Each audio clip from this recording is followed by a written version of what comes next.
నిన్నటి రోజున కమలాపురం నియోజకవర్గంలో ఇన్ఛార్జ్ మంత్రి గారి ఆధ్వర్యంలో ఉల్లి రైతులకు చెక్కులు పంపిణీ చేయడం జరిగింది.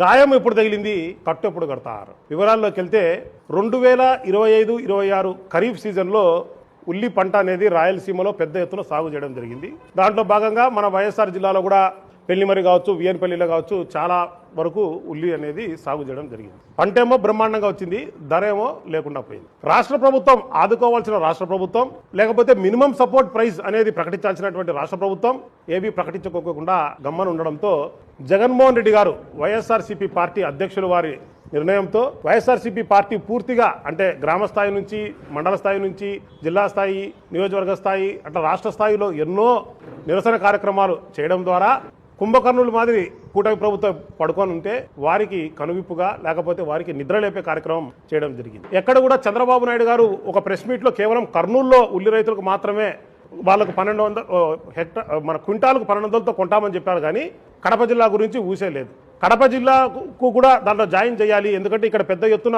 రైతులు నష్టపోయారు ఉల్లి రైతులు అని చెప్పేసి సెప్టెంబర్ 9వ తారీఖున ర్యాలీ కార్యక్రమాలు కావచ్చు, అక్టోబర్ 10వ తారీఖున కలెక్టర్ గారికి కలిసి నివేదించడం తర్వాత రాష్ట్ర ప్రభుత్వానికి పంపించడం జరిగింది. కడపలో కూడా చాలా వరకు రైతులు నష్టపోయారు అని చెప్పేసి మన కూటమి ప్రభుత్వం నిద్ర లేచి వీరికి కూడా డబ్బులు ఇస్తాము అంటే కడప రైతులకు కూడా డబ్బులు ఇస్తాము అని చెప్పేసి అప్పుడు చెప్పడం జరిగింది. సో ఫస్ట్ చంద్రబాబు నాయుడు గారు ఆగస్టులో ఏమని చెప్పడం జరిగిందంటే క్వింటాలకు 1200 రూపాయలు చొప్పున రాష్ట్ర ప్రభుత్వం కొనుగోలు చేస్తుంది అని చెప్పింది. కొనుగోలు చేస్తామని చెప్పి మన కమలాపురం మార్కెట్ యార్డులో కూడా కౌంటర్ ఓపెన్ చేశారు. ఓపెన్ చేసిన కొన్ని రోజులకే మూసేసినారు. ఎందుకు మూసేసినారంటే ఇప్పుడు వీరు నష్టపరిహారం కట్టించింది 64,000 ఎకరాలకు నష్టపరిహారం కట్టించినారు. ఒక్కొక్క ఎకరాకు 20,000తో అంటే 128 కోట్ల రూపాయలు ఇప్పుడు ఇచ్చినారు. సో మామూలుగా అట్లా తీసుకున్నా కానీ 1200 ఒక్కొక్క క్వింటాల్కి ఇస్తారంటే 64,000 ఎకరాలకు ఒకవేళ ఆ డబ్బుతో కన్నా వాళ్ళు చెల్లించింటే దగ్గర 600 కోట్ల రూపాయలు రాష్ట్ర ప్రభుత్వం ఇవ్వాల్సిన పరిస్థితి. 600 కోట్లు ఇవ్వాల్సి వస్తుందని చెప్పేసి అప్పుడు దాని కౌంటర్లన్నీ చుట్టేసేసి హెక్టార్కు 50,000 ఇస్తాం అంటే ఎకరాకు 20,000 ఇస్తామని చెప్పేసి చెప్పడం జరిగింది. సరే, ఎప్పుడన్నా కానీ మనకి ఎవరికైనా కానీ దెబ్బ తగిలితే ఇమీడియట్గా దానికి మందు పూస్తే కనీసం ఎంతో కొంత ఉపశమనం కలుగుతుంది ఆ దెబ్బ తగిలిన వ్యక్తికి. పంట నష్టమేమో జరిగింది ఆగస్టులో, డబ్బు ఇచ్చిందేమో చూస్తే జనవరిలో, అది కూడా కొద్ది మంది రైతులకే డబ్బులు చెల్లించడం జరిగింది. ఇంకొక విషయం ఏమిటంటే గతంలో ఇదే 2022-23 సీజన్లో ఖరీఫ్ సీజన్లో మన సేమ్ ఉల్లి పంట నష్టం జరిగితే అదే వియ్యనపల్లిలో 21 రోజులలో 4 కోట్ల పైచీలకు డబ్బులు ఒక వియ్యనపల్లి మండలానికే తెచ్చిచ్చినారు. ఇంకొకటి ఏమిటంటే జూన్లో వేసిన వాళ్ళకి మాత్రమే డబ్బులు ఇవ్వడం జరిగింది. అంటే జూన్లో ఉల్లి పంట సాగు చేసిన వారికి మాత్రమే డబ్బులు ఇవ్వడం జరిగింది. జూలై నెలలో, ఆగస్టు నెలలో వాళ్ళు ఒకవేళ పంట పెట్టుకోరంటే వాళ్లకు డబ్బులు రాలేదు, వారికి నష్టమే మిగిలింది. ఇప్పటికి కూడా యూరియా కావాలంటే 100 రూపాయలు ఎక్స్ట్రా పెట్టి కొనాలా, కాంప్లెక్స్ ఎరువులు కావాలంటే బస్తాకు 400 నుంచి 500 రూపాయలు ఎక్స్ట్రా పెట్టి కొనాలా. అన్నదాత సుఖీబాబా ఫస్ట్ సంవత్సరానికి పూర్తిగా ఎత్తేయడం జరిగింది. రైతు భరోసా కేంద్రాలు అనేవి పూర్తిగా నిర్వీర్యం కాబడ్డాయి. దాంట్లో ముందు గతంలో ఎరువులు, పురుగు మందులు అన్ని దొరికే పరిస్థితి ఉంటే ఈ రోజు దాంట్లో సగం కంటే సగం పైన స్టాక్ దొరికే పరిస్థితి లేదు. అది ఈ రోజు రైతుల పట్ల ఈ కూటమి ప్రభుత్వానికి ఉన్నటువంటి ప్రేమ. మరి నిన్న మంత్రి గారు అంటున్నారు ఈయన రైతు పక్షపాత ప్రభుత్వం అని చెప్పి. రైతు పక్షపాత అయితే మరి ఎన్ని పట్టించుకోకుండా ఏ రకంగా కూటమి ప్రభుత్వం పాలన చేస్తుందో దయచేసి రైతులు కూడా ఒకసారి ఆలోచన చేయాలా. ప్రధానమంత్రి ఫసల్ బీమా యోజన ఈ పథకం కింద ఇది 2016 ఫిబ్రవరి 18వ తారీఖున కేంద్ర ప్రభుత్వం నరేంద్ర మోడీ గారు ఈ పథకాన్ని లాంచ్ చేయడం జరిగింది.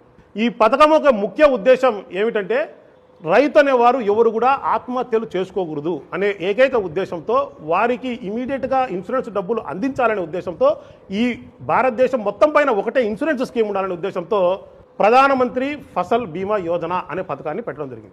ఈ పథకంలో ఏంటంటే రాష్ట్ర ప్రభుత్వం 50% ప్రీమియం ముందే డబ్బు చెల్లించాలా, కేంద్ర ప్రభుత్వం వీళ్ళు డబ్బు 50% చెల్లించిన తర్వాత కేంద్ర ప్రభుత్వం 50% చెల్లిస్తుంది. చెల్లించిన తర్వాత ఖరీఫ్ అయితే 2% రైతు చెల్లిస్తాడు. అంటే ఇప్పుడు నేను ఎన్రోల్ చేసుకోవాలని నేను రైతును, ఇప్పుడు ఖరీఫ్ పంట ఉంది, నేను 2% కట్టాలా. నా పంట విలువ 1,00,000 రూపాయలు అంటే నేను 2,000 రూపాయలు నా దామాష ప్రకారం కట్టాలా. అదే రబీ అయితే 1.5% కట్టాలా. రబీలో అదే సేమ్ ఫసల్ బీమా యోజనలో కట్టాలంటే కేంద్ర ప్రభుత్వం, రాష్ట్ర ప్రభుత్వం వాళ్ళు డబ్బులు కట్టిన తర్వాత అసలు రైతుగా నేను 1.5% కట్టాలా. కమర్షియల్ పంటలు వేస్తే లేకపోతే పత్తి లేకపోతే ఇట్లాంటి హార్టికల్చర్ పంటలు అంటే ఉల్లి కావచ్చు ఇట్లాంటివి వేసినా, అరటి వేసినా కమర్షియల్ పంటలు వేస్తే 5% రైతు చెల్లించాలా. అలా అవన్నీ ఎక్కడ చెల్లించాలా? NCIP అంటే నేషనల్ క్రాప్ ఇన్సూరెన్స్ పోర్టల్, దాంట్లో రైతు ఎన్రోల్ అయ్యి చెల్లించాలి. కానీ ఇప్పుడు మొట్టమొదటిసారిగా ఎన్సిఐపి పోర్టల్ అనేది ఓపెన్ కావడం లేదు. ఎందుకు ఓపెన్ కావడం లేదు అంటే ఈ కూటమి ప్రభుత్వం రైతులు ఒక వ్యవసాయ వ్యతిరేకి, రైతు అనే వారిని ద్వేషించేవారు కాబట్టి రైతులకు ఇన్సూరెన్స్ అనేది ఫస్ట్ ప్రీమియం చెల్లించాల్సింది, వీళ్ళు ప్రీమియం చెల్లించలేదు.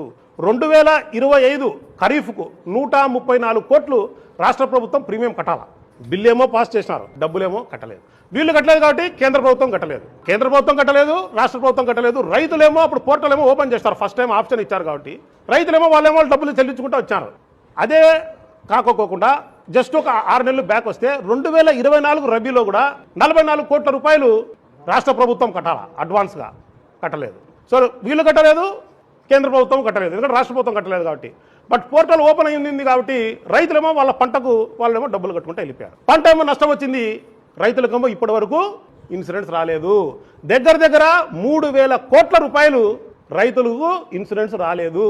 ఎందుకు రాలేదంటే వీళ్ళు అడ్వాన్స్ ప్రీమియం చెల్లించలేదు. ఇప్పుడు ఫసల్ బీమా యోజన ఏదైతే ఉందో దానికి కూటమి ప్రభుత్వం ఫైన్తో కట్టైనా సరే ఆ పోర్టల్ ఓపెన్ చేయించాలి.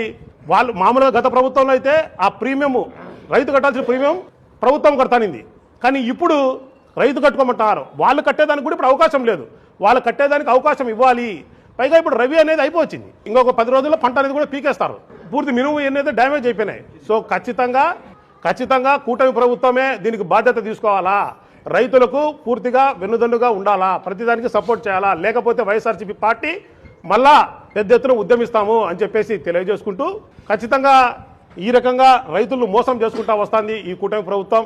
మరి రైతు పక్షపాతి అని ఎట్లంటారో రైతుకు పక్షవాతం రాకోకుండా చూసుకోవాల్సిన పరిస్థితిలో ఈ కూటమి ప్రభుత్వం వ్యవహరించాలని చెప్పేసి వీళ్ళు చేసే కార్యక్రమాల ద్వారా పక్షపాతం పక్కకు పెడితే రైతులకు పక్షవాతం వచ్చే పరిస్థితి ఉంది అని చెప్పేసి తెలియజేస్తూ